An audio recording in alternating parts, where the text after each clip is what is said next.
Pulivendula ZPTC ఉప ఎన్నికల్లో YCP కంచుకోట అయినా టీడీపీ గెలుస్తుందా లేకపోతే వైసీపీ గెలుస్తుందా? వాళ్ళు టీడీపీ గెలవడానికి అన్ని రకాల అరాచకాలు చేస్తున్నారు. కొంతమంది ఓటర్స్ అయితే మా ఊర్లో మా ఓటు మమ్మల్ని వేసుకొని ఉండని కాళ్ళ వెళ్ళబడుతున్నారు. ఇంత అరాచకం సృష్టించారు. ఈ ఊర్లో వాడు ఈ ఊర్లో వేయకూడదు, ఆ ఊర్లో వేయాలట. ఆ గ్రామంలో వాడు ఆ గ్రామంలో వేయకుండా ఈ ఊర్లో ఏమిటి ఈ సిస్టము? ఎవడు ఎలా పర్మిషన్ ఇస్తుంది? రేపు కోర్టులకి కేసులు వేస్తారు, నిలవు. కానీ వాళ్ళు ఏ రకమైన అరాచకం, ఎంత దిగజారు రాజకీయమైనా సరే, ఎంత దుర్మార్గమైన రాజకీయమైనా చేయడానికి సిద్ధంగా ఉన్నారు.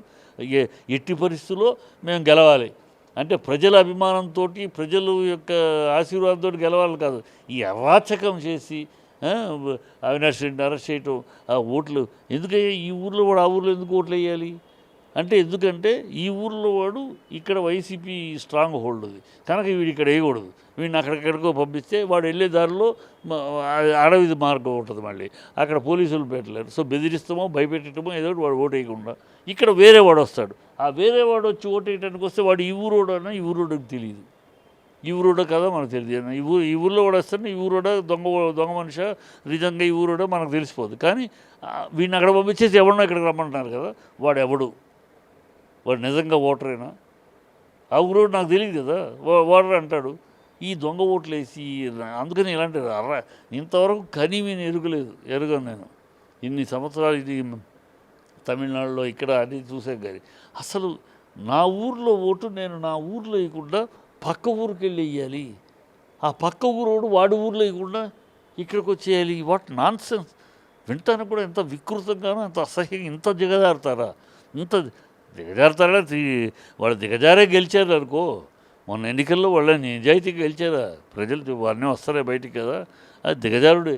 ఈ పులివెందుల్లో మేము గెలిచాం, రాజశేఖర రెడ్డి గారి కోటలో మేము పాగా వేసాని ఈ సొల్లు కవుళ్ళు ప్రజలకు ఇచ్చిన మాటల్లో గెలవలా, ప్రజలకు ఇచ్చిన హామీలు నెరవేర్చడంలో ఫెయిల్యూరు, ప్రజా పాలనలో ఫెయిల్యూరు, ఈ గాలి వేషాలు దీంట్లో ఏదో పెద్ద సక్సెస్ చూపించి ప్రజలు ఏమీ చూస్తూనే ఉన్నారు. నువ్వు ఎన్ని అరాచకాలు చేసినా గెలవు. ఒకవేళ మీ అరాచకాలతోటి కౌంటింగ్ దగ్గర ఇక్కడ కూడా గొడవ చేసి ఎవరిని వెళ్ళనివ్వట్లేదు, వైసీపీ వాళ్ళు ఎక్కడికక్కడ ఆపేస్తున్నారు, ఎన్ని గొడవలు చేసి గెలిచినా ప్రజలకు తెలుసు ఇది అరాచకమైన గెలుపు. కాకపోతే మేము ఓట్లు వేసిన గెలుపు కాదని ప్రజలకు తెలుసు. మీరు మీ మీడియాలోనూ మీ దీంట్లోనూ భుజాలు పిసుక్కుని మిమ్మల్ని పిసుక్కుంటూ తప్పితే ఏం ప్రయోజనం లేదు.